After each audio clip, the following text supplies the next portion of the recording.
नमक का थोड़ा सा इस्तेमाल अगर आपने सहर में कर भी लिया तो अगले 14 से 16 घंटे तक अब आपने नमक का इस्तेमाल नहीं करना। जतन आप डिहाइड्रेशन महसूस करेंगे और जिस्म के अंदर ना सिर्फ ये कि नकाहत और तकलीफ़ होगी, यूरिक एसिड बढ़ने के चांस भी बढ़ जाएंगे। कोशिश ये करनी है कि आपका ब्लड प्रेशर 24 घंटे तक मेंटेन रहे। तो ये बैलेंस जो है आपके लिए ख़ुद मेंटेन करना मुमकिन नहीं, आपने अपने क्वालिफाइड फिजिशियन से मशवरा ज़रूर कर लेना।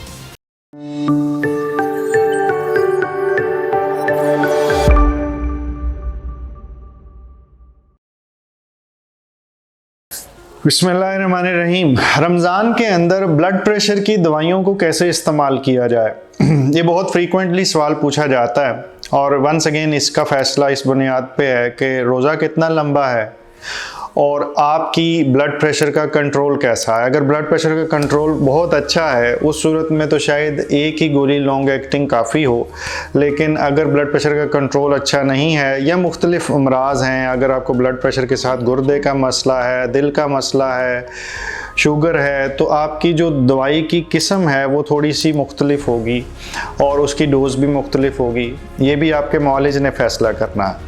लेकिन इन जनरल जो ब्लड प्रेशर की दवाई जो सी है वो हमें ज़्यादा ताकत वाली वो इस्तेमाल करनी पड़ती है अफ्तार में, क्योंकि अफ्तार में हम खाते भी ज़्यादा हैं, नमक का इस्तेमाल भी ज़्यादा होता है और इस तरह भी होता है कि हम एक दफ़ा अफ्तार में खाते हैं फिर 1.5-2 घंटे बाद फिर कुछ खाते हैं, तो उस वक़्त जब हम इस्तेमाल ज़्यादा करेंगे तो नमक भी ज़्यादा इस्तेमाल करेंगे, बीपी ज़्यादा बढ़ने का चांस तब है।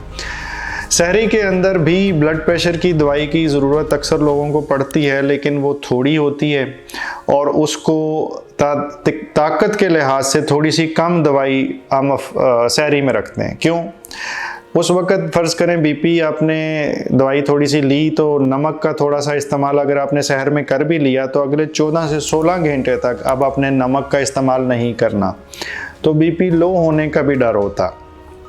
अगर आप पेशाब आवर दवाई इस्तेमाल कर रहे हैं तो पेशाब आवर दवाई मैं रिकमेंड ये करता हूँ कि आप शाम के वक्त, रोज़े के वक्त इस्तेमाल करें, रोज़ा खुलने के वक्त। सहरी के वक्त सिर्फ़ उस सूरत में अगर आपके जिस्म पे सोजिश है और आपके किडनी में कोई प्रॉब्लम है तो फिर आपने अपने मौलिद से मशवरा करना है।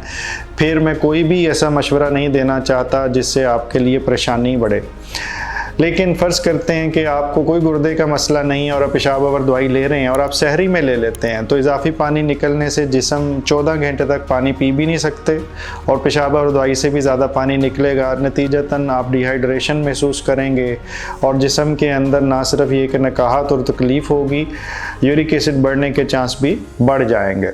ब्लड प्रेशर की शॉर्ट एक्टिंग यानी थोड़ी देर के लिए काम करने वाली दवाइयाँ भी मौजूद हैं और लंबे अरसे के लिए भी मौजूद हैं। अगर आपको दिल का मसला हो, गुर्दे का मसला हो या कोई भी दूसरा मसला हो तो उसके अंदर हमने उसी दवाई के साथ दिल का भी फ़ायदा सोचना है, गुर्दे का भी फ़ायदा सोचना है और साथ साथ कोशिश ये करनी है कि आपका ब्लड प्रेशर 24 घंटे तक मेंटेन रहे। तो ये बैलेंस जो है आपके लिए ख़ुद मेंटेन करना मुमकिन नहीं, आपने अपने क्वालिफाइड फिजिशियन से मशवरा ज़रूर कर लेना। अल्लाह ताला आपको मुकम्मल ज़िंदगी दे और दूसरों की ज़िंदगी मुकम्मल करने का शर्फ अता करे।